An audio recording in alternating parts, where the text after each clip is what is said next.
Kaya naatay, mga assessment na nakitabo, di ba ang atong one complete performance cycle is June, in the last year June to March. What if na-promote si teacher of August?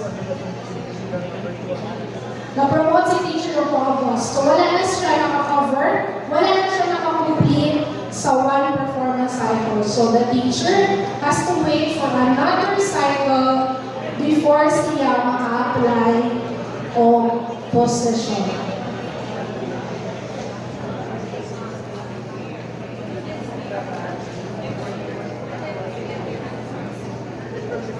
So for our non-teacher applicants for reclassification who are not using the existing PPST-based IPCRF of teachers shall be evaluated using comparable performance cycle. For example, teacher ko kanina school year, the following school year na TIC ko, so OPCR ang akong gamit.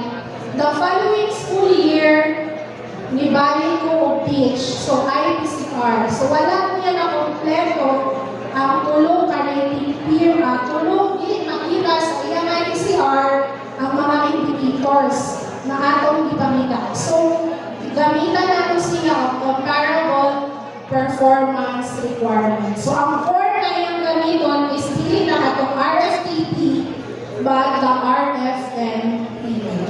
So tagaan din na itong way na ma-promote ang atong teacher even if di kompleto ang iyang 3 ka-rating period.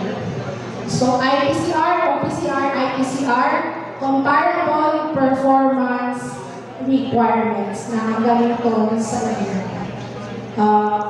Let me show the form.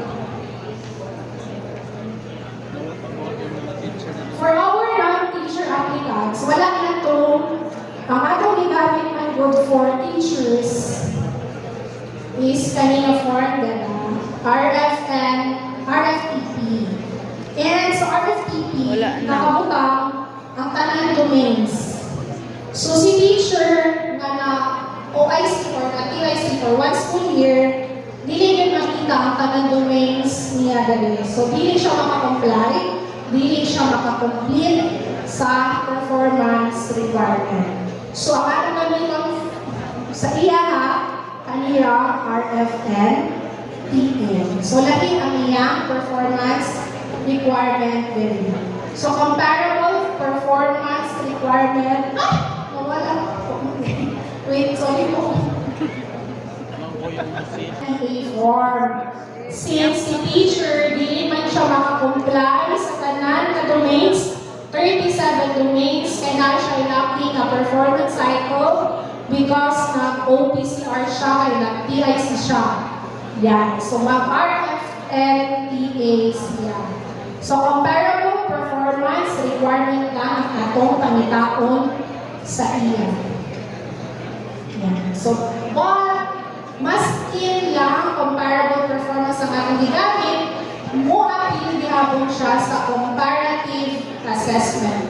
Kay pangitaan, ihapon na po siya of comparative assessment result. So, kung si head teacher 1, nag-apply siya for teacher 6. 6 ba? 13? Yeah. So, nag-apply siya of teacher 6. Si head teacher 1 sa line grade 14, mo-apply siya of teacher 6 sa line grade 16. So, wala din siya IPCR. So, kaya ang lahat kami.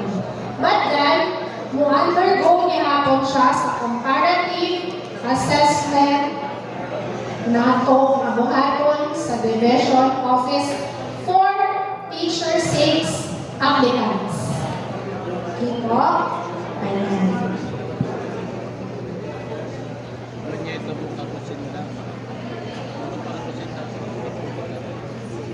So what are the performance requirements? Kaya akong ginasulti ganina, the performance requirements, for example,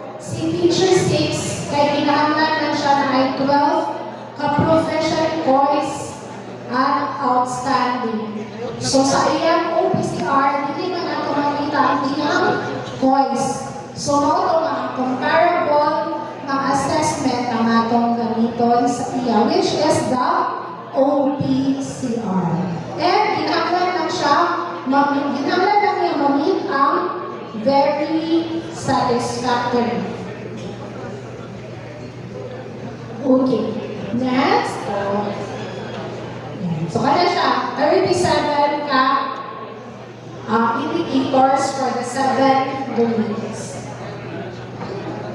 This is the phase of the initial evaluation result. Ang nabuhat aning is the Office of the HRNO. So, this includes our AOs, no? Nga mao'y nag-initial evaluate sa mga documents.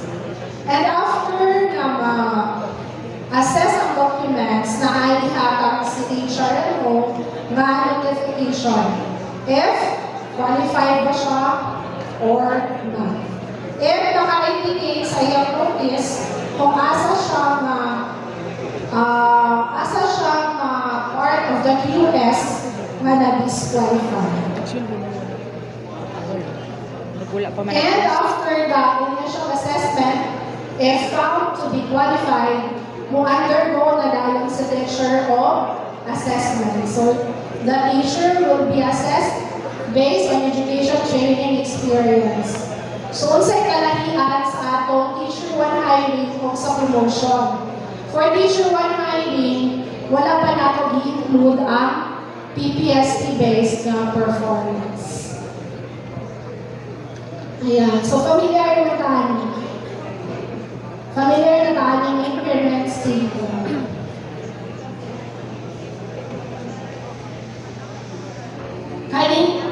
COIS and NCOIS can be measured through classroom observation. And the NCOIS can be measured through the assessment of the portfolio annotations and interview. So, ang total nila is 40 points. So, mo niya ang atong guide on the assessment during the classroom observation. Kamu ba ang classroom observation? Yes.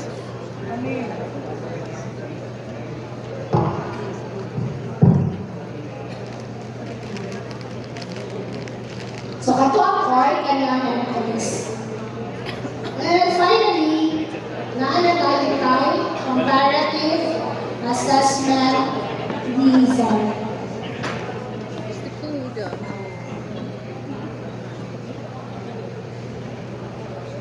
Nakakita ba mo, Annie? During your application, kabalo mo sa inyong store? Yes, kamalog ko. Perfect. During delivery. Because this is done through open ranking. Just recently. Mag-attend to deliberation for everyone. So what happens next? After the comparative assessment result is done, Ang item tuluran. mag-submit na ta sa the HRMPSB shall submit to the schools division superintendent the comparative assessment result. So, isubmit na ni HRMPSB kang STS.